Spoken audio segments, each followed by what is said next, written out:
हम एक अद्भुत परमेश्वर की सेवा करते हैं। परमेश्वर कितना भला है। हम बड़े आभारी हैं प्रभु। हम कहते हैं तू कितना अद्भुत है। हम कहते हैं धन्यवाद परमेश्वर उसके लिए जो तूने किया है। हम तेरी प्रशंसा करते हैं, तुझे महिमा देते हैं यीशु के नाम से। सब कहेंगे आमीन। अब बैठने से पहले मैं जल्दी से कुछ घोषणाएं करूंगा। पहली ये है कि हम अपने जर्सी के कैंपस का स्वागत करेंगे और हमारे समिट कैंपस का भी, जहां आज हमारा बाइबल स्कूल शुरू हो रहा है। अब ये नया सेमेस्टर है और ये समिट के इतिहास में अब तक का सबसे अधिक नामांकन है, जो एक रोमांचक बात है। ये सब जो होने वाला है, ये संसार भर में से उनके बीच प्रभु महान कार्य कर रहा है। हम उनका भी स्वागत करना चाहेंगे जो न्यूयॉर्क से और देश भर तथा संसार भर से देख रहे हैं। जो लोग आज हमारे साथ हमारे एनेक्सी में मौजूद हैं और वो जो इसके बीच हमें देख रहे हैं, हम आपका धन्यवाद कहेंगे। हमारे लिए देश और संसार भर का स्वागत करना बड़ा विशेष होता है।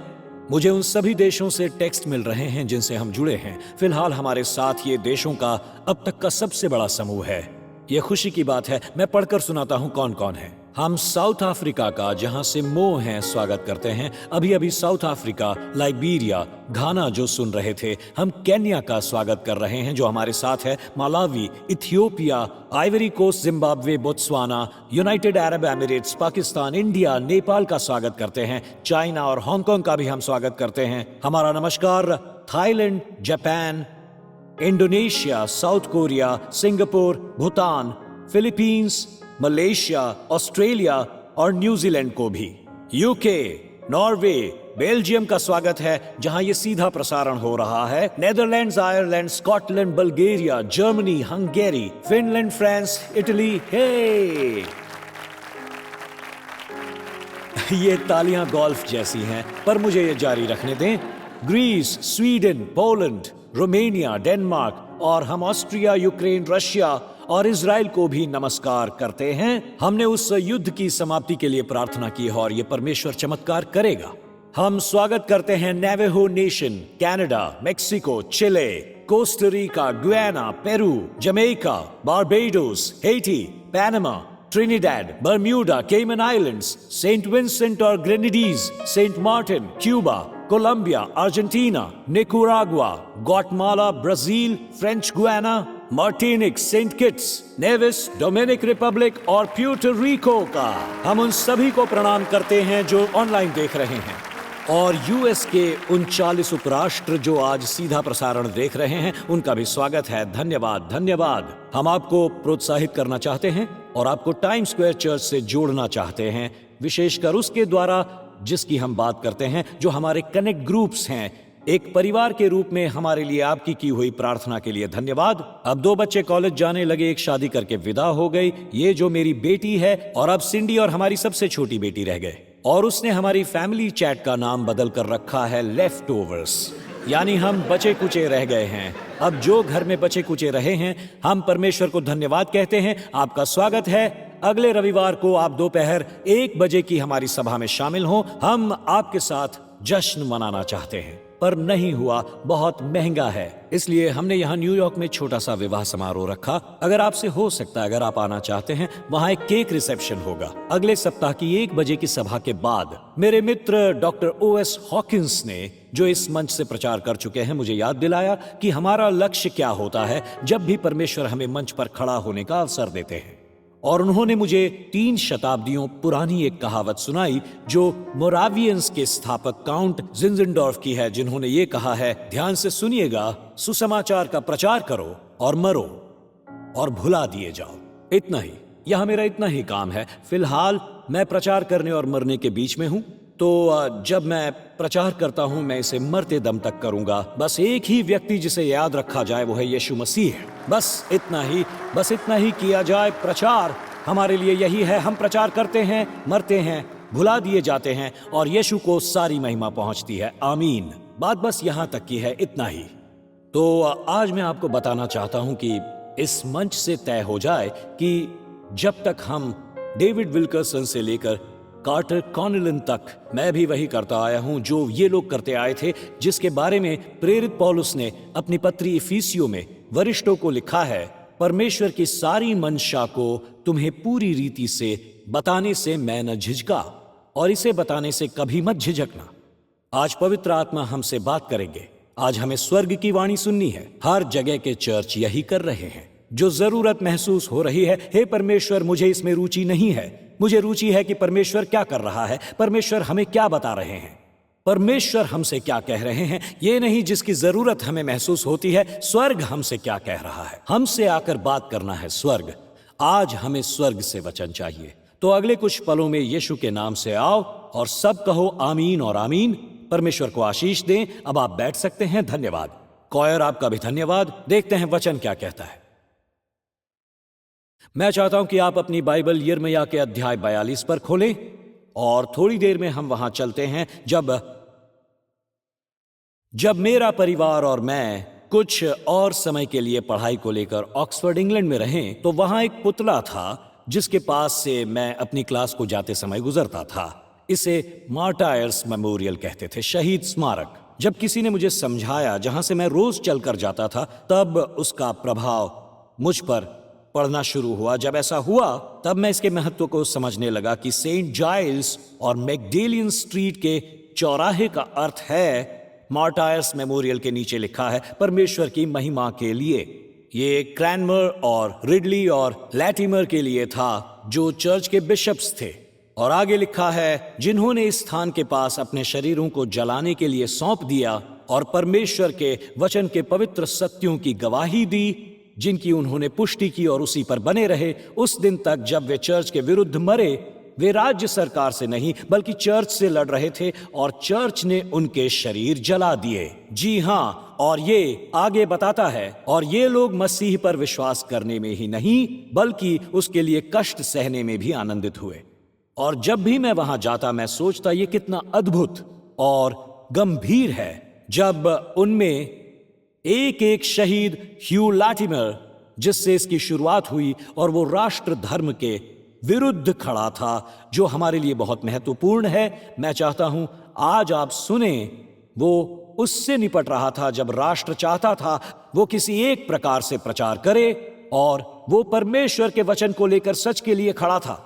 जब एक दिन ह्यू लैटिमर को राजा हेनरी VIII के सामने पेश होना था, और वो अपनी रिपोर्ट थी जिस पर उसने सोचा, थोड़ी देर में इसे आप स्क्रीन पर देखेंगे, तो उसने कहा, और ये लिखा है, उसने अपने आप से ये कहा था, लैटिमर याद रहे कि राजा यहां है, जो भी तू कहेगा सावधानी से कहना, मुझे ये अच्छा लगा। फिर उसने खुद को उत्तर दिया, लैटिमर लैटिमर याद रहे कि राजाओं का राजा यहां है, सावधान रहे कि तू क्या नहीं कहेगा। मित्रों, मुझे ये स्पष्ट कहना है कि राजाओं का राजा यहां है। ये वही है, यही हमारे दर्शक हैं। आज इसी बारे में हम बात कर रहे हैं। तो इससे फर्क नहीं पड़ता दूसरे क्या करते हैं, जब तक स्वर्ग अनुमोदन करता रहेगा, वही वो मुख्य चीज है जिसे आज हमें समझना होगा। 2000 वर्ष पहले एक व्यक्ति भूल गया था कि राजाओं का राजा वहां था। यरूशलेम के एक मुकदमे के दौरान रोमी हाकिम ने सबसे बड़ा सवाल पूछा था, एक ऐसा अनपेक्षित सवाल, उसी से जो इसका उत्तर दे सकता था। मैं चाहता हूं आप इसे सुने। यह है यूहन्ना 18:38 में। पिलातुस ने उससे कहा, सत्य क्या है? और यह कहकर वो फिर यहूदियों के पास निकल गया इन शब्दों के लिए, सत्य क्या है? और जब उसने ये सवाल पूछा, वो बाहर चला गया। पिलातुस ने उससे पूछा, उससे यानी यीशु से, राजाओं का राजा से। पिलातुस ने पूछा, जिसे लेकर लैटिमर नहीं चूका, पर पिलातुस चूक गया। वही शताब्दियों पुराना सवाल, सत्य क्या है?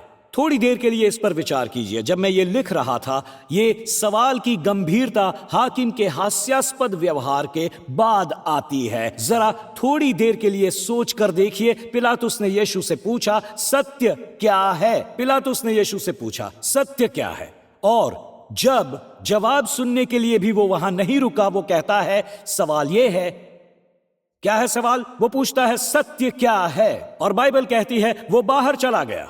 ये एक बड़ा सवाल है कि अब आपके सामने राजाओं का राजा है और आप उससे सवाल पूछते हैं और सवाल का जवाब सुनने के लिए भी नहीं रुकते। मुझे नहीं लगता कि पिलातुस यीशु की बातें सुनना चाहता था, क्योंकि उसे पहले से ही यीशु की पहले की कई बातें पसंद नहीं थी, और इसीलिए वो वहां से निकल गया। इन वचनों को सुनिए, इससे पहले के 2 वचन जब राजाओं का राजा बोल रहा था। यीशु ने उत्तर दिया कि मेरा राज्य इस जगत का नहीं। यदि होता तो मेरे सेवक यहूदी सरदारों से लड़ते कि मैं उनके हाथों सौंपा न जाऊं, परंतु अब मेरा राज्य यहां का नहीं है। पिलातुस ने कहा, तो क्या तू राजा है? यीशु ने उत्तर दिया, क्योंकि मैं राजा हूं। मैंने इसीलिए जन्म लिया और इसीलिए जगत में आया हूं कि सत्य पर गवाही दूं। जो कि सत्य का है वो मेरा शब्द सुनता है। तो जब पिलातुस ने पूछा सत्य क्या है, मुझे नहीं लगता वो उत्तर सुनना चाहता था। पिलातुस किसी देवता से सवाल करना चाहता था, पर वो नहीं चाहता था कि देवता पलटकर उससे सवाल करे। वो परमेश्वर से बात करना चाहता था, पर परमेश्वर का उत्तर सुनना नहीं चाहता था। यही खतरा अक्सर सलाह देते समय खड़ा होता है। मैं ये कई बार लोगों से कह चुका हूं। जब कोई मेरे कार्यालय में आता है और अपने भविष्य की योजना मुझे बताता है, मुझे समझाता है, मैं तब पूछता हूं, और इससे पहले कि मैं उनसे उनकी बताई बातों के बारे में कुछ कहूं, उसे सुनने से भी पहले मैं ये सवाल करता हूं, क्या आप मुझे बता रहे हैं आप क्या करने वाले हैं, या आप जो करने वाले हैं उसके बारे में मुझसे कुछ जानना चाहते हैं? क्योंकि मुझे नहीं पता ये मुलाकात किस बारे में है। ये स्पष्ट नहीं है कि ये जानकारी के लिए है या बुद्धिवक्ता सलाह के लिए है। अगर ये जानकारी के लिए है तब तो मेरे पास कुछ अधिक कहने के लिए नहीं है। परमेश्वर आपके साथ रहे के सिवा। अगर ये सलाह के लिए है, बुद्धिवक्ता के लिए है, कि शायद जिस लिए बुद्धिवक्ता है, तब हम उसमें वचन जोड़ सकते हैं। जब वे अपनी बात स्पष्ट नहीं करते तब वे मुझे उसके लिए खड़ा करते हैं, जिसे मैं यिर्मयाह 42-43 का पल कहता हूं। थोड़ी ही देर में मैं इसे समझाऊंगा। वे हमसे कहते हैं, आप अपने विचार हमें बताएं, पर इतना तय करके कि आप जो सोचते हैं उसे हम स्वीकार करें। अक्सर यही हो रहा है। हम आपको हमारे विचार बताएंगे। हम पूछते तो हैं, पर हम चाहते हैं कि आप हमसे सहमत हो। लोग परमेश्वर की बात सुनना चाहते हैं, बशर्ते वो वही कहें जो वो कह रहे हैं। आज इसी खतरे का हम सामना करते हैं। थॉमस जेफरसन हमारे संस्थापक पिताओं में से एक, उन्होंने अपने जीवन की अंतिम वर्ष नई वाचा का एक संस्करण तैयार करने में लगा दिए, ऐसे जैसे वो घोषणा काफी नहीं थी। मुझे बाइबल के साथ खेलना है। उन्होंने अपने एक हाथ में उस्तरा लिया और दूसरे में गोंद लेकर बाइबल के कुछ भागों को काटा जिन्हें वो पसंद नहीं करते थे, और बाइबल को दोबारा चिपकाया। उन्होंने सारे चमत्कारों को काट दिया और आध्यात्मिक की कोई बात नहीं की। उन्होंने पुनरागमन, स्वर्ग, नरक और पुनरुत्थान की बात को नहीं रखा। अंत में एक 84 पन्नों वाली जेफरसन नामक बाइबल निकल कर आई। जी हां, 84 पन्नों वाली जेफरसन की बाइबल। मैं आपको चेतावनी देता हूं, आपको 84 पन्नों का चर्च तो मिल सकता है जहां आपको सुनने को मिलेगा जो आप सुनना चाहते हैं। मैं स्पष्ट होना चाहता हूं, जग भर में 84 पन्नों के चर्च मिलते हैं, पर मैं ये कहूंगा, मैं 66 पुस्तकों वाला व्यक्ति हूं। मैं मानता हूं कि आप किसी भी बात को हटा नहीं सकते। यदि परमेश्वर ने कह दिया, चाहे इसके बदले मुझे एक भी वोट ना मिले, क्योंकि ये मेरी सहमति या असहमति का मुद्दा नहीं है, क्योंकि मैं परमेश्वर नहीं हूं और वो है। तो हमें समझना चाहिए, हम ऐसे समय में जी रहे हैं, और पौलुस ये भविष्यवाणी कर चुका है। उसने कहा, क्योंकि ऐसा समय आएगा कि लोग खरा उपदेश न सह सकेंगे, उन्हें केवल 84 पन्नों की बाइबल चाहिए। कानों की खुजली के कारण अपनी अभिलाषाओं के अनुसार अपने लिए बहुतेरे उपदेशक बटोर लेंगे और अपने कान सत्य से फेर कर कथा कहानियों पर लगाएंगे। मित्रों, आज यही हो रहा है जो जेफरसन ने किया था। मित्रों, यही तो हो रहा है आज। पौलुस ने जो भविष्यवाणी की थी वही आज हो रहा है। जो जेफरसन ने किया था आज हमारे बीच वही हो रहा है। परमेश्वर दया करें, जब वेदी या मंच, जिन्हें ही चर्च कहा जाता है, वे परमेश्वर के वचन की संपूर्ण सलाह का प्रचार नहीं करते। ये इसीलिए तो यहां पर हैं। हम यहां पर आपका मनोरंजन करने के लिए नहीं हैं। हम यहां पर स्वर्ग को नीचे उतारने के लिए हैं, ताकि परमेश्वर की सामर्थ्य इस जगह छा जाए। हम उस समय में हैं जब सच्चे प्रचारक और उनके मंच समाज के सार्वजनिक शत्रु बन जाएंगे। जी हां, अगर हम सोच समझकर बोलकर किसी को चोट पहुंचाते हैं क्योंकि ये उनके 84 पन्नों की बाइबल में नहीं है, तब यकायक मैं चाहता हूं आप अगले कुछ पलों के लिए ये समझें। मैं आपको बताना चाहूंगा, वो जिसे मैं आता हुआ देख रहा हूं और जो होने वाला है, वो जो टाइम स्क्वायर चर्च को अपना घर कहते हैं, समझते हैं कि पिछले 3 दशकों में जो इस मंच पर साझा किया गया है वो इस मंडली से अधिक बड़ा है, और ऐसा शुरुआत से हो रहा है। डेविड विल्करसन से कार्टर कॉनलन तक हम जो कह रहे हैं ये उससे बड़ा है, और इसे यहाँ के जिप कोड से भी आगे जाना है। मेरा विश्वास है कि हमारे देश में जो मसीह विरोधी व्यवस्था आ रही है और संसार के अन्य देशों में भी, तो ये ऐसी मसीहियत की मांग करेंगी जिसमें कोई हिम्मत नहीं होगी। वो एक निडर मसीहियत की मांग करेगी जो परमेश्वर को अनुमति देगी कि वे दृढ़ संकल्प करें और अपने घुटनों पर आ जाएं। चाहे इसके परिणाम जो भी हो, बाइबल के सत्य बताने के लिए आपको निशाना बनाया जाएगा।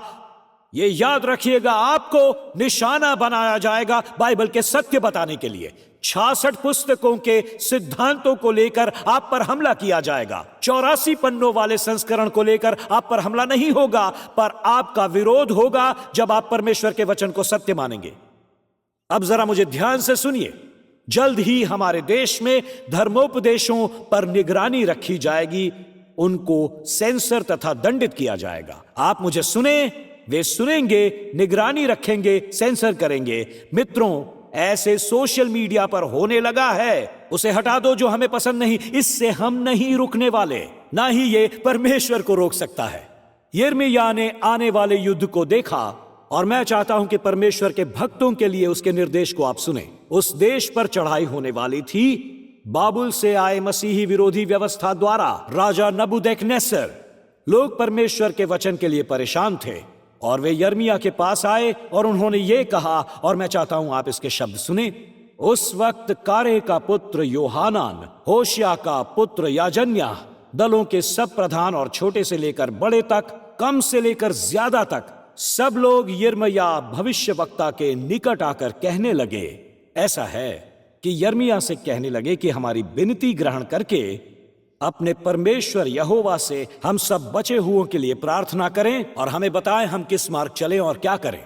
ठीक है, यिर्मयाह ने उत्तर दिया, मैं तुम्हारे वचनों के अनुसार तुम्हारे परमेश्वर यहोवा से प्रार्थना करूंगा, और जो उत्तर यहोवा तुम्हारे लिए देगा मैं तुमको बताऊंगा। मैं तुमसे कोई बात नहीं छुपाऊंगा। सुनिए उन्होंने क्या कहा। तब उन्होंने यिर्मयाह से कहा, यदि तेरा परमेश्वर यहोवा तेरे द्वारा हमारे पास कोई वचन पहुंचाए और हम उसके अनुसार ना करें, तो यहोवा हमारे बीच में सच्चा और विश्वास योग्य साक्षी ठहरे। वो स्वयं को तैयार कर रहे थे। 84 पन्नों की बाइबल को हटा देंगे। हम अपने परमेश्वर यहोवा की आज्ञा, जिसके पास हम तुझे भेजते हैं, मानेंगे, क्योंकि जब हम ऐसा करेंगे हमारा भला हो। कितना बढ़िया बयान है ये। और यिर्मयाह ऐसा ही करता है, वो प्रार्थना करता है, और वचन 7 में बाइबल कहती है, यिर्मयाह प्रार्थना करता है, परमेश्वर उत्तर देते हैं। यिर्मयाह की प्रार्थना का उत्तर दिया है उन्होंने, और बाबुल की चढ़ाई होने में 2 वर्ष से कम रह गए थे। ये राष्ट्र पहले जैसा फिर नहीं लगेगा इस चढ़ाई के बाद। उन्होंने इसे देखा और वो जानते थे कि उन्हें स्वर्ग से एक वचन चाहिए, और उन्हें मिला परमेश्वर का वचन। और ये होता है वचन 9, इस्राएल का परमेश्वर यहोवा, जिसके पास तुमने मुझको इसलिए भेजा कि मैं तुम्हारी विनती उसके आगे सुनाऊं, वो क्या कहता है, सुनिए। इस युद्ध से ना भागे, जो आ रहा है उससे ना भागो। मैं तुझे भट्टी में भी बल दूंगा और तुम्हें ना उखाड़ूंगा, वरन रोपे रखूंगा। वो कहता है इस युद्ध से भागो मत, जो हो रहा है उसे होने दो। मैं तुम्हें भट्टी में भी बल दूंगा, क्योंकि तुम्हारी जो हानि मैंने की है उससे मैं पछताता हूं। तुम बाबुल के राजा से डरते हो, सो उससे मत डरो। यहोवा की ये वाणी है, क्योंकि मैं तुम्हारी रक्षा करने और तुमको उसके हाथ से बचाने के लिए तुम्हारे साथ हूं। तुम बाबुल के राजा से क्यों डरते हो कि वो भी तुम पर दया करके तुमको तुम्हारी भूमि पर फिर से बसा देगा।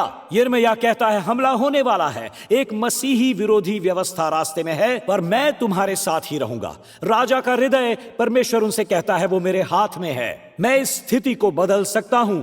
वो कहता है मैं चाहता हूं तू परमेश्वर के पास लौटा, हालांकि कठिनाइयां आ रही हैं। उसके बाद यिर्मयाह कहता है जिसे मैं चाहता हूं आप सुने, जरा ध्यान से सुनिएगा इसे। परंतु यदि तुम ये कहकर कि हम इस देश में न रहेंगे, अपने परमेश्वर यहोवा की बात न मानो और कहो कि हम तो मिस्र देश जाकर वहीं रहेंगे, क्योंकि वहां न हम युद्ध देखेंगे, न नरसिंगे सुनेंगे, न हमको भोजन की घटी होगी। अगर हम इस कष्टदायक स्थान को त्यागते हैं, अगर हम इसे त्यागेंगे, क्योंकि यहां हमें जीने के लिए परमेश्वर की सहायता की जरूरत होगी। तो हे बचे हुए यहूदियों, यहोवा का ये वचन सुनो। इस्राएल का परमेश्वर, सेनाओं का यहोवा यूं कहता है कि यदि तुम सचमुच मिस्र की ओर जाने का मुंह करो, वहां रहने के लिए जाओ, और जिस महंगी का भय तुम खाते हो वो मिस्र में तुम्हारा पीछा न छोड़ेगी और वहीं तुम मरोगे। मित्रों, जरा ये देखो, जितने मनुष्य मिस्र में रहने के लिए उसकी ओर मुंह करें, उनके साथ यही होगा। हां, तुम तलवार, महंगाई और भूखमरी से मरोगे। एक भी इस विपत्ति से नहीं बचेगा जो मैं लाऊंगा। ये ऐसा है जैसे यिर्मयाह जानता था वो क्या करना चाहते थे। याद रहे, हम परमेश्वर की बात तब तक सुनते हैं जब तक लगे वो हमारे शब्द बोल रहे हैं। उन्होंने कहा था हमें परमेश्वर का वचन सुनना है। अब ये है लोगों का प्रत्युत्तर। याद रहे, यिर्मयाह ने क्या कहा था? यहीं रहो, परमेश्वर तुम्हारे साथ होगा। स्थिति कठिन होगी पर रुके रहना, चिंता न करना, फिक्र मत करना, क्योंकि परमेश्वर की उपस्थिति यहीं होगी। ये है उन लोगों का प्रत्युत्तर। हमसे बात करना, तू जो भी कहेगा हम असहमत हुए तब भी इसी को मानेंगे। ठीक है, आगे देखिए।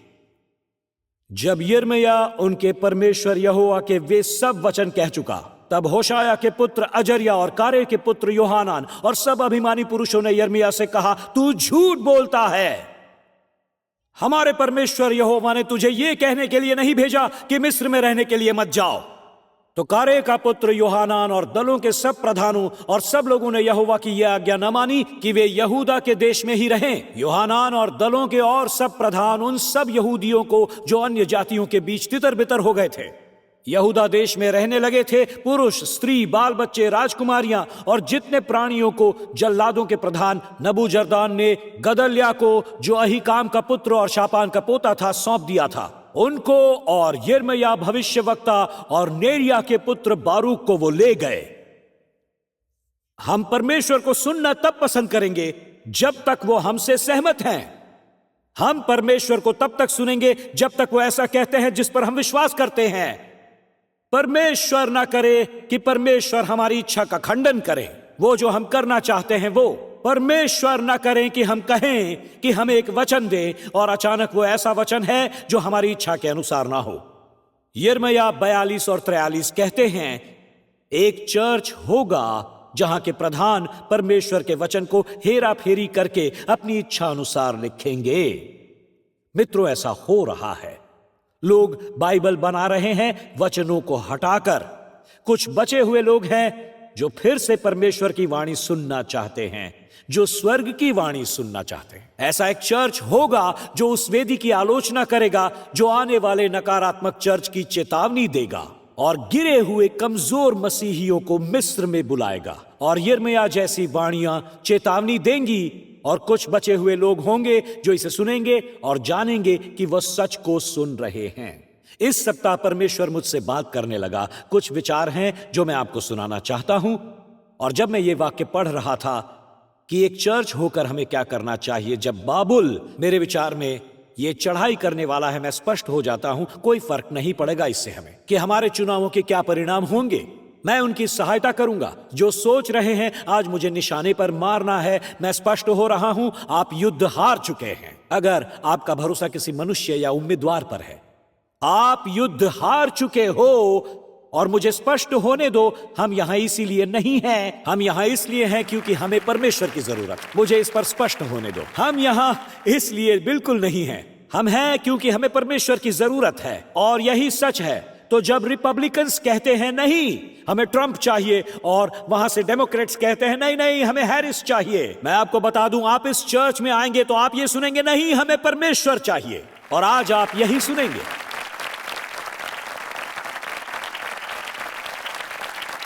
आप यहां बैठकर कह सकते हैं तुम झूठे हो, बस मेरे साथ बने रहो।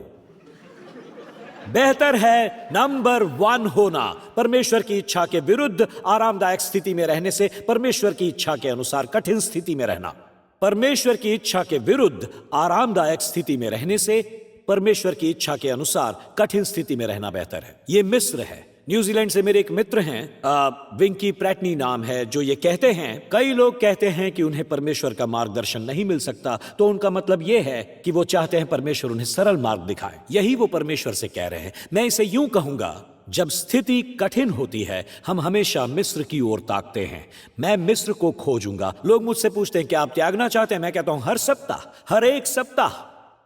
मिस्र वो स्थान है जहां कोई युद्ध नहीं है। मिस्र एक स्थान ही नहीं है, ये एक मुद्रा भी हो सकती है। ये वो स्थान है जिस पर आप कह सकते हैं कि चलो ये करते हैं। हम इस पर इसलिए बात करेंगे क्योंकि इस पर बहुत कम विवाद होते हैं। और आप ये बिल्कुल नहीं समझे जो यिर्मयाह कह रहा था। वो कहता है क्या तुम नहीं समझे? अगर तुम मिस्र चले गए, वहां बाबुल आ रहा है। वो कहता है वो रास्ते में है।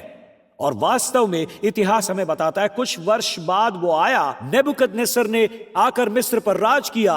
जब आपको लगा आप सुरक्षित हैं, अगर आप ग्रामीण क्षेत्र में रहने लगेंगे, लकड़ी का मकान बनाकर भोजन के लिए शिकार करेंगे, तब वैसा नहीं होगा। सबसे पहले हम यहां न्यूयॉर्क में भोजन के लिए शिकार करते हैं। न्यूयॉर्क की सड़कों पर इसका यत्न किया जाता है। पर मैं आपसे यह कहूंगा, आप कहीं भी नहीं जा सकते हैं, पर कोई भी स्थान सुरक्षित नहीं है यदि वहां परमेश्वर नहीं है। आशा है ऐसा मिस्र में हो। जब चुनाव का वर्ष था, यह कहते हुए मैं इसे रखता हूं, मुझे यह उम्मीदवार चाहिए। हमारे देश ने नैतिकता और सत्य की लड़ाई लड़ने की इच्छा त्याग दी है। और न केवल हमारे देश ने, पर हमारी राज्य सरकार ने भी और अब पलपिट ने भी ये त्याग दिया है। पास्टर जो हटाए नहीं जाना चाहते, जो निशाने पर आना नहीं चाहते। जब इस्राएल देश की बात आती है तो मैंने देखा है कि इसकी चर्चा नहीं करते, क्योंकि हम विरोध से लड़ते हैं, हम चोट पहुंचाने से डरते हैं। वैंस हैवनर जैसे प्रवक्ता का कहना है हम आक्रामक होने से इतना डरते हैं कि अब हम प्रभावी नहीं रहे। हम विरोध से डरते हैं। हम लोगों से मिलने वाले दशमांश को खोना नहीं चाहते। मैं ये कहूंगा, मैं स्वर्ग की स्वीकृति नहीं खोना चाहता। मैं स्वर्ग का अभिषेक खोकर तालियां और लाइक्स और फॉलोअर्स नहीं चाहता। ये भूल जाओ ये सब। मुझे इसकी जरूरत नहीं है। और हम ये करते हैं कि हम भुला देते हैं। एक मिस्री मंच की कहावत है, हम वो नहीं बोलना चाहते जो परमेश्वर कहता है। हम मिस्र की भूमि चुनते हैं क्योंकि वहां कोई युद्ध नहीं है। कम से कम अभी के लिए जो मिस्र को चुनते हैं वे नहीं जानते ये भूमि सुरक्षित नहीं है। और परमेश्वर कहता है एक मसीही विरोधी व्यवस्था के बीच में खड़े रहना बेहतर है, ये जानते हुए कि परमेश्वर हमारे साथ हैं। इसके बदले कि हम किसी स्थान पर पीछे हटें। आज हमें ऐसा वचन चाहिए जिस पर कवच ना हो। हम ऐसा चर्च चाहते हैं जो लड़ नहीं सकता। हमें ऐसा समुदाय चाहिए जिससे कोई युद्ध जुड़ा नहीं है। पर मैं आपको सत्य बताता हूं, पिछली बार जब मैंने देखा हम एक युद्ध में थे मित्रों, न केवल समुद्र को लेकर, हम अपने स्कूलों में, अपनी अदालतों में, मीडिया में, हमारी राज्य सरकार में युद्ध लड़ रहे हैं। इसी देश में ये एक युद्ध ही तो है। अब बचकर कहां जाएंगे? मुझे आने वाले युद्ध के लिए सशक्त रहना है। मुझे परमेश्वर का कवच आने वाली लड़ाइयों के लिए चाहिए। और ये है एक अच्छी खबर, आप कहीं भी जाएं, जब तक परमेश्वर आपके साथ हैं, आप विजयी होंगे। जी हां, आप जरूर विजयी होंगे। मेरी सबसे मनपसंद पुस्तकों में से एक है, जिसे लिखने वाला वो व्यक्ति था जिसने एक राष्ट्र धर्म के आगे झुकना अस्वीकार कर दिया जब सैकड़ों वर्ष पहले वो यूके में सेंसरशिप लेकर आया था। उन्होंने जॉन बनियन को जेल में डाल दिया, जिसने पिलग्रिम्स प्रोग्रेस लिखी। और वहां जेल में परमेश्वर ने उसे एक सपना दिखाया और उसने इसे पिलग्रिम्स प्रोग्रेस पुस्तक में ढाल दिया। वो नहीं झुका। यूके उससे कहता था तुम इसके विरुद्ध नहीं जा सकते, तुम्हें इसी का प्रचार करना है। उसने ये नहीं किया, उसे जेल में बंद कर दिया गया। वो नहीं समझे जब आप उसे जेल में बंद करते हो, परमेश्वर उसे एक सपना दिखाएगा और उसका लेख शताब्दियों बाद हम पर प्रभाव डालेगा। पिलग्रिम्स प्रोग्रेस वो कहानी है, ये एक उसका रूपक है कि एक मसीही जीवन यात्रा क्या होती है। और इस पुस्तक का मेरा सबसे पसंदीदा भाग ये है, जिसे स्पर्जन्स हर साल 70 बार पढ़ा करते थे। और क्रिश्चियंस ने कहा यह नाम उस यात्री का है। मैंने क्रिश्चियन को देखा, बनियन की पुस्तक में एक वो जल्दी जल्दी एक महल की ओर जा रहा था, इस आशा में कि उसे वहां रहने को मिल जाएगा। जब वो ज्यादा दूर नहीं पहुंचा, वो एक सक्रिय मार्ग पर आया जो महल से अधिक दूर नहीं था। और जैसे जैसे मार्ग सक्रिय होता गया, उसने देखा, ये वो भाग है जिसे आपको सुनना चाहिए, 2 सिंह जिन्होंने उसके सहयात्रियों को डरा दिया था। एक का नाम था घबराहट और दूसरा संदेह कहलाता था, और इन्होंने दोनों को वापस लौटा दिया। तो अब क्रिश्चियन उस सक्रिय मार्ग पर खड़ा है और सामने ये दो सिंह हैं। ये सिंह, बनियन लिखता है, वे बड़े भयंकर थे कि जैसे उसे चीर फाड़ कर मार डालेंगे, और वो उनके पास भी गया। क्रिश्चियन डर गया और घर वापस लौटने के बारे में सोचने लगा, संदेह और घबराहट से। संदेह और घबराहट, सुनिए जरा। पर क्रिश्चियन उस द्वारपाल को नहीं देख पाया जो महल में था, जिसका नाम पहरेदार था। देखिए, क्रिश्चियन पलट जाने पर विचार कर रहा था, तो वो पुकारता है जोर से, क्या तुम में बल और साहस की कमी है? उसका उत्तर था, इसे सुनिए, डरना नहीं, ये सिंह बंधे हुए हैं। उसने कहा, तो तुम जहां भी जाओगे तुम्हें इन सिंहों से डरने की जरूरत नहीं है, वो बंधे हुए हैं। मैं आपको बता दूं, जब आप परमेश्वर के साथ चलते हो, मैं बता दूं, चाहे आपके कैंपस में, या चाहे आप अपनी वॉल स्ट्रीट की फर्म में हो, या अपनी लीगल फर्म में, या किसी भी देश से हो, मेरी बात सुनिए, स्वीडन, बेल्जियम, साउथ अफ्रीका, आप जहां भी चलो फिरोगे ये पागलपन लगेगा और कुछ लौट गए होंगे, पर मेरे पास अच्छी खबर है, परमेश्वर सिंहासन पर हैं और सिंह बंधे हुए हैं। ये आपको छू भी नहीं सकते जब परमेश्वर आपके पक्ष में है। हालेलुया! सिंह बंधे हुए हैं, सिंह बंधे हुए हैं, सिंह बंधे हुए हैं। आगे बढ़ो, आगे बढ़ो, परमेश्वर के साथ आगे बढ़ो, परमेश्वर के साथ। अब दूसरी बात, मैं थक गया हूं। लोकप्रिय राय परमेश्वर की राय नहीं है। बिली ग्रेहैम ने कहा है, हमारा समाज परमेश्वर के अलावा किसी और को ठेस पहुंचाने की किसी संभावना से बचने का प्रयास करता है। हम इन लोगों को ठेस न पहुंचाएं, यही प्रयास है, पर हमें चिंता नहीं कि परमेश्वर को ठेस पहुंचा रहे हैं। ऑज गिनेस, महान मसीही लेखक, यीशु के अनुयायियों से कहता है कि जनता की आवाज को कभी भी परमेश्वर की आवाज नहीं समझना चाहिए। जनता की आवाज को कभी भी परमेश्वर की आवाज नहीं समझा जाना चाहिए।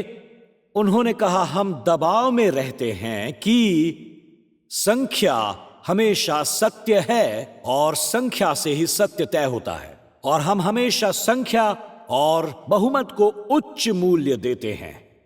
इब्रानियों के लिए बस यही मायने रखता था। प्रभु कहता है, यही निर्णायक था। लोगों की राय नहीं कि कितने लोग थे, किस बात पर चुनाव हुआ और बहुमत ने क्या कहा। प्रभु कहता है, हमेशा जीतता था। हम माप को बहुत अधिक महत्व देते हैं, बहुत ज्यादा महत्व देते हैं बहुमत को। मैं ये कहता हूं, 100 करोड़ लाइक्स भी सत्य मानकर नहीं गिने जा सकते। 100 करोड़ लाइक्स भी सत्य, बुद्धिमानी या सही नहीं गिने जा सकते। यह आपको भ्रमित कर सकता है। मित्रों, इसीलिए यह महत्वपूर्ण है, चाहे जो भी कुछ फैसला करता है, हां, सत्य को यहीं से पाते हैं, परमेश्वर के वचन से। हम बाइबल के बजाय भेड़ चाल को अपना रहे हैं, सिद्धांत के बजाय लोकप्रियता को। हम पर हॉरिजॉन्टल प्रेशर है बजाय वर्टिकल प्रेशर के, और तभी तो परमेश्वर हमें वापस बुला रहे हैं। परमेश्वर हमें वहीं वापस बुला रहे हैं। इसलिए 1700 वर्ष पहले कहे गए एथेनेसियस के शब्द जो चर्च के स्थापकों में से गूंजने चाहिए, वो चर्च की भीतरी सबसे बड़ी लड़ाई का सामना कर रहे थे, जब झूठे सिद्धांत, खुजाते हुए कान और एक विधर्मी सामने खड़ा हुआ था, और एथेनेसियस ऐसा नहीं दे रहे थे। उन्हें 17 वर्षों के लिए निर्वासन में भेज दिया गया था, क्योंकि उन्होंने सम्राट कॉन्स्टेंटाइन की आज्ञा का पालन नहीं किया कि विधर्मी एरियस को पुनः स्थापित किया जाए। कहानी का यह भाग मेरा मनपसंद है।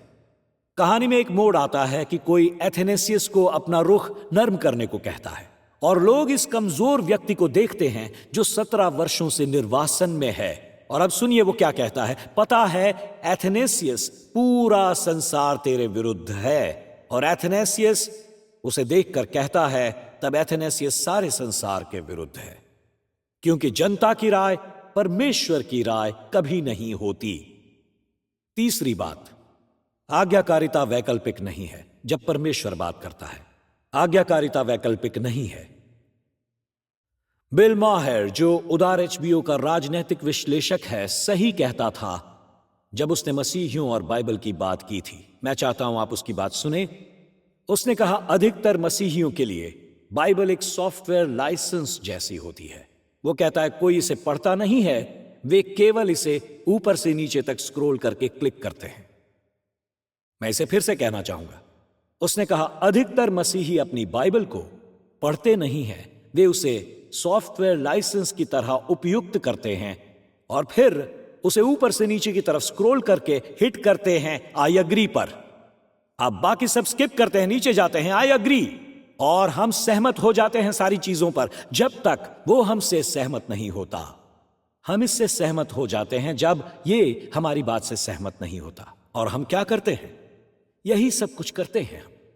इसीलिए मुझे कोरी टेन बूम की बात पसंद है, हॉलोकॉस्ट सर्वाइवर, जिसने कहा, परमेश्वर को निर्देश देने की चिंता मत करो, बस कर्तव्य पर उपस्थित रहो। तो तुम क्या कर रहे हो? हम यहां आपको निर्देश देने में रुचि नहीं रखते। यिर्मयाह के समय से विश्वासी बोले, उन्हें ईश्वर की वाणी सुननी है, और जब सुनी तो ये कहने लगे, तू झूठा है यिर्मयाह। पर मेरा मानना है उनमें से कुछ जानते थे ये सत्य है। एक शब्द है जिस पर लोग ज्यादा नहीं बोलते, और यह शब्द है पवित्रीकरण। यह शब्द उपयुक्त नहीं होता क्योंकि इसकी जरूरत महसूस नहीं होती, क्योंकि पवित्रीकरण में हर चीज चाहिए। पवित्रीकरण हमारे एक एक भाग को मांगता है। मैं इन दो विचारों को पूरा करता हूं जब तक बैंड आ जाता है। दो विचार मुझे जो कहने हैं, और ये पवित्रीकरण परमेश्वर के आगे समर्पित है। ऐसा है, मैं मानूं या ना मानूं, मैं तुझसे सहमत हूं। परमेश्वर जो सनातन का आत्मा है, मैं सहमत हूं जब तक तू उससे असहमत है जो मैं करना चाहता हूं। मैं तुझसे सहमत हूं परमेश्वर, जब तक ये विरोधाभासी ना हो। तो अपने मन ही मन उत्तर दीजिए, आप उसके साथ क्या करेंगे जब आप विशेष नमूने पर जीना चाहेंगे? जब आप एक निश्चित यौन जीवन शैली से जीना चाहते हैं और परमेश्वर का वचन आपसे असहमत है, मेरा सवाल, कौन जीतता है? कौन जीतता है? कौन जीतता है उस युद्ध में? या हम यहां बैठकर उन भागों को काट देते हैं जो हमें नापसंद हैं। हम उन्हें काट काट कर जेफरसन की बाइबल बना देते हैं, 84 पन्नों वाली। फिर आप 84 पन्नों वाला चर्च भी खोज सकते हैं। परंतु मित्रों, मैं आपसे कहता हूं, मैं नहीं चाहता परमेश्वर चिंता करे कि हम उसकी आज्ञा नहीं मानेंगे। वो जो भी कहे हमें उसे मानना है। पवित्रीकरण क्या है? मैंने एक महिला की कहानी पढ़ी जिसने जाकर अपने पास्टर से कहा, यह जो पवित्रीकरण का मामला है मेरी समझ से बाहर है। परमेश्वर के लिए पवित्र होने की सबसे अच्छी परिभाषा यह है। पास्टर ने एक कोरा पन्ना निकाला और उसके बाद यह कहने लगा, उसने कहा, यहां नीचे अपने हस्ताक्षर कर दीजिए। तो वहां कुछ भी नहीं है, नीचे अपने हस्ताक्षर कर दो और परमेश्वर को इसे भरने दो जब वो चाहे, जैसे चाहे। आपको चेक करने की भी जरूरत नहीं, वो परमेश्वर हैं और वो जो भी कहता है हम उसकी आज्ञा मानेंगे बिना किसी बहस के। इसी को पवित्रीकरण कहते हैं। पवित्रीकरण है मैं नीचे हस्ताक्षर करूंगा बिना जाने कि वो क्या है। यिर्मयाह के लोग कैसे थे? मैं बाद में हस्ताक्षर करूंगा, पहले सारे निर्देश लिख दो। मुझे मिस्र जाने की अनुमति होगी, क्योंकि जब तू कहेगा मैं मिस्र नहीं जा सकता, तू झूठा होगा। मैं यहां हस्ताक्षर नहीं करूंगा। परंतु पवित्रीकरण जो कहता है, परमेश्वर मैं बिना शर्त के यहां साइन करूंगा। तेरी अपनी शर्तों पर। जब आप खुद शर्तों के अधिकारी हैं, तब वो पवित्रीकरण नहीं है, वो मसीहियत नहीं है। कुछ ऐसा नहीं जो हो सकता है। मैं ये समझने लगा कि जो लड़ाई आजकल चल रही होती है, वो लड़ाई जिसका सामना हम करने वाले हैं, तो मैं चाहता हूं आप समझें, क्योंकि ये एक चुनौती है। और इसे पहले ठीक से समझ लें, क्योंकि कोई नहीं समझाएगा। अपने शत्रुओं से प्रेम करने के विषय पर लड़ाई होगी। इसी पर लड़ाई होगी। सबसे बड़ा युद्ध है अपने बैरियों से प्रेम करना। जब आप यिर्मयाह पढ़ते हैं, जहां उसके अपने लोग कहते हैं तू झूठा है, हम अपनी मनमानी करेंगे, तू झूठा है, वो कभी भी घृणा करने वाला, निंदक या उदासीन नहीं बना। उसने परमेश्वर से प्रेम किया, उसने परमेश्वर की प्रजा से प्रेम किया और अपने देश से प्रेम किया और अपने विरोधियों से भी प्रेम किया। हमारे लिए यही चुनौती है, क्योंकि हमारे अंदर हमेशा कुछ ऐसा होता है जो पलटवार करना चाहता है। जॉन स्कॉट उस महान अंग्रेज पास्टर ने कहा है, हमसे प्रेम करने वालों से घृणा करना शैतान का तरीका है। जो हमसे प्रेम करते हैं उनसे प्रेम करना संसार का तरीका है। हमसे घृणा करने वालों से प्रेम करना यीशु का तरीका है। मैं इसे फिर से कहूंगा, फिर से सुनिए जरा। हमसे प्रेम करने वालों से घृणा करना शैतान का तरीका है। जो हमसे प्रेम करते हैं उनसे प्रेम करना इस संसार का तरीका है। हमसे घृणा करने वालों से प्रेम करना यीशु का तरीका है।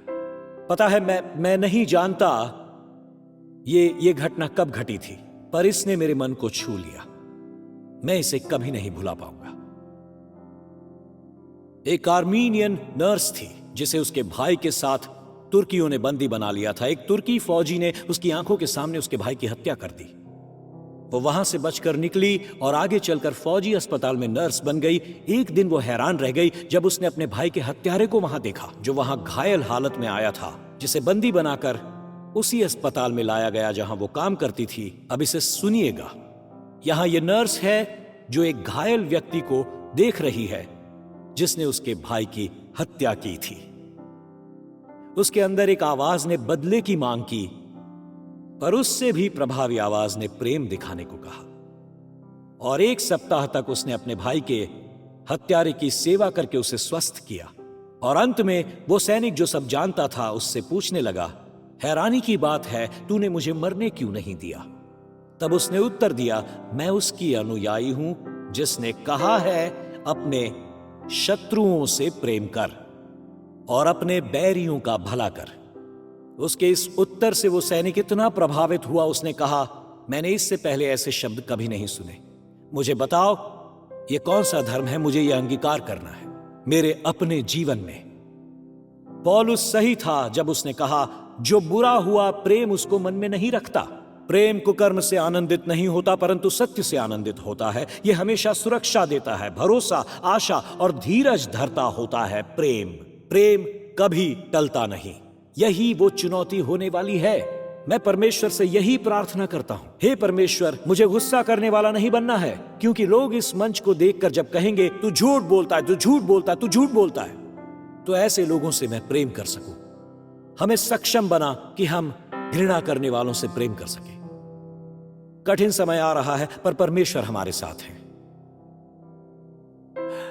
जिन लेखकों ने the cross and the switch blade नामक पुस्तक लिखने में डेविड विल्करसन की सहायता की थी, जब उन्होंने डेविड विल्करसन की हस्तलिपि देखी, जॉन और एलिजाबेथ शेरिल नाम था उनका, वो 3 चैलेंज की कहानी लिख रहे थे जो निकी क्रूज का परिवर्तन हुआ था और जो सबसे सफल काम परमेश्वर ने न केवल मसीही सुधार केंद्रों में परंतु संसार भर में किया था।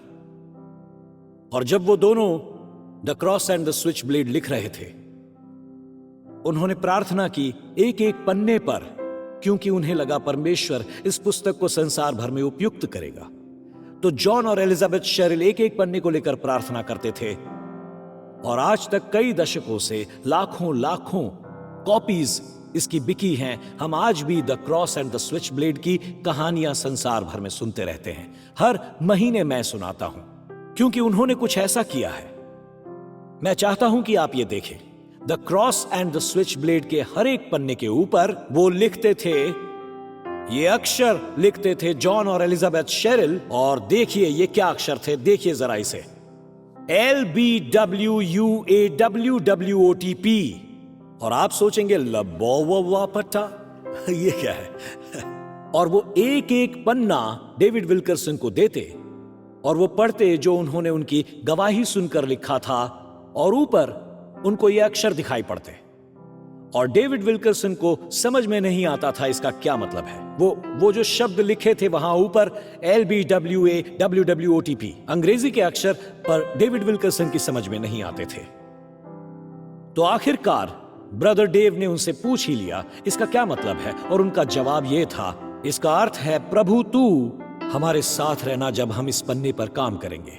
उन्होंने हर पन्ने पर लिखा Lord be with us as we work on this page. उन्होंने हर पन्ने पर यह लिखा, और स्क्रीन पर इसे थोड़ी देर के लिए रहने दें, मैंने वहां से वो शब्द पी हटा दिया है और अब मैं इसे कहता हूं LBWAWWOTD, Lord be with us as we work on this day. जैसे ही हम इस दिन की तैयारी करते हैं, उसे शुरू करने वाले होते हैं, मैं इन अक्षरों को अपने कैलेंडर पर लिखने वाला हूं, ये कहकर प्रभु तो हमारे साथ रहना जब हम आज के इस दिन काम करेंगे।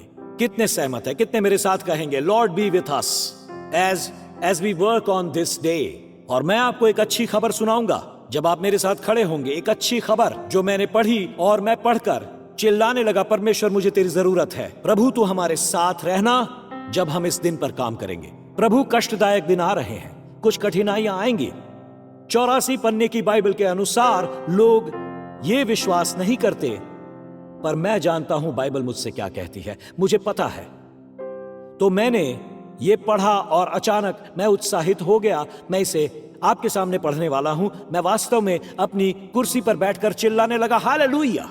आज मैं आपको वाकई एक अच्छी खबर सुनाऊंगा। ये सबसे बड़ा आत्मविश्वास जब प्रभु हमारे साथ है। मैं आपको यशाया की पुस्तक से पढ़कर यशाया 41 सुनाऊंगा। इन वचनों को देखिए। यशाया लिखता है, तू जिसे मैंने पृथ्वी के दूर दूर देशों से लिया, क्योंकि तू है चारों तरफ। आप यहाँ बैठे हैं बहामास से लेकर पेरू तक और स्वीडन से लेकर जर्मनी तक। वो हमें लेकर आया है सिंगापुर और चाइना से। वो हमें लेकर आया है बोत्सवाना से। वो हमें लेकर आया है बर्किना फासो से। मैं तुझे पृथ्वी के दूर दूर देशों से लाया हूं। मैंने तुझे संसार के सबसे अंधेरे भाग से लेकर चुना हुआ है मेरी सेवा करने। मैंने तुझे चुना है, तू मेरा दास है, मुझे ये भाग पसंद है। मैंने तुझे त्यागा नहीं है, क्योंकि अभी काम बचा है। ये सुनिए, बिल्कुल मत डरो क्योंकि मैं साथ हूं। बिल्कुल डरना नहीं, क्योंकि मैं तेरा परमेश्वर हूं। मैं तुझे दृढ़ करूंगा और मैं तेरी सहायता करूंगा और अपने धर्ममय दाहिने हाथ से मैं तुझे संभाले रहूंगा। अभी तक पूरा नहीं हुआ। ये सुनिए, वो कहता है, जो तुझसे क्रोधित हैं वे सब लज्जित होंगे, वो असली हारे हुए हैं। और मैंने चुपके से हालेलुया कहा मन में। वो जिन्होंने आपके विरुद्ध में काम किया खाली हाथ रह जाएंगे, बिना कुछ किए। जो तुझसे लड़ते हैं उन्हें ढूंढने पर भी तू न पाएगा। जो तुझसे युद्ध करते हैं वो नाश होकर मिट जाएंगे, उनकी याद भी नहीं रहेगी, एक भी शत्रु नहीं बचेगा। और उसके बाद वो कहता है, जी हां, क्योंकि मैं तेरा परमेश्वर यहोवा तेरा दाहिना हाथ पकड़ कर रखूंगा। मैं कह रहा हूं, मत डर, मैं तेरी सहायता करने वाला हूं। हालेलुया, मैं तेरे साथ हूं। Hallelujah, hallelujah, hallelujah.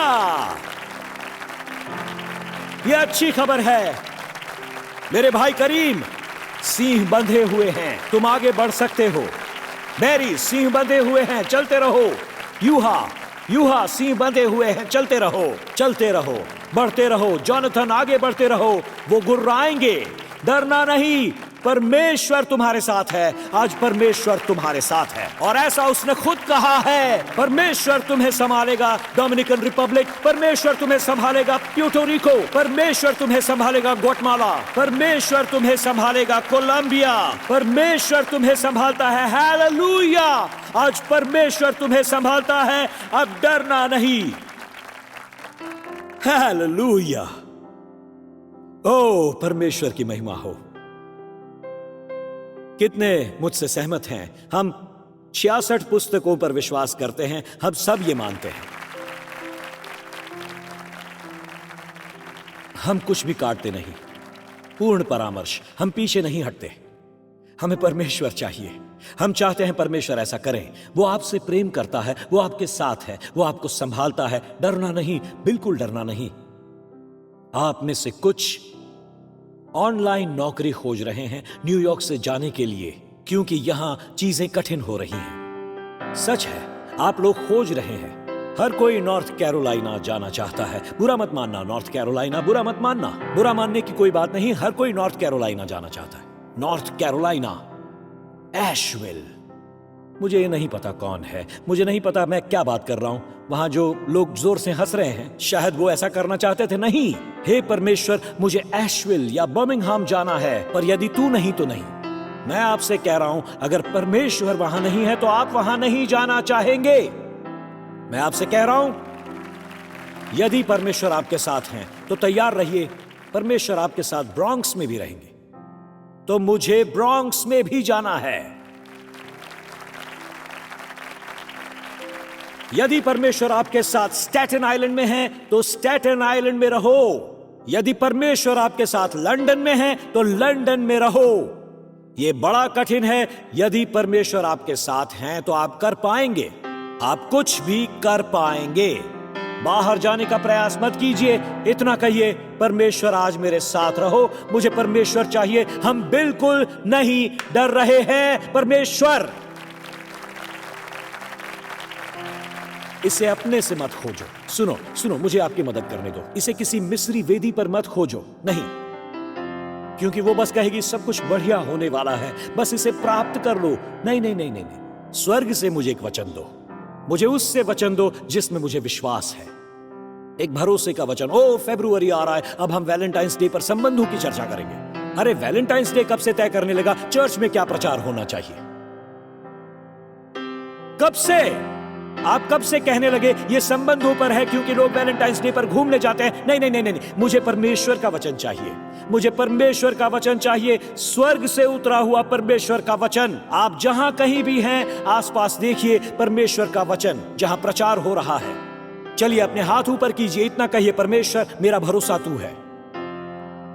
क्या आप स्वयं को पवित्र करेंगे ये कहकर कि मैं खाली पन्ने पर हस्ताक्षर करता हूं? कहिए उससे, अभी मैं खाली पन्ने पर हस्ताक्षर करता हूं, उस पे लिख ले जो तू चाहे। कह दो उससे, अभी जैसा तू चाहे वैसा उस पर लिख दे।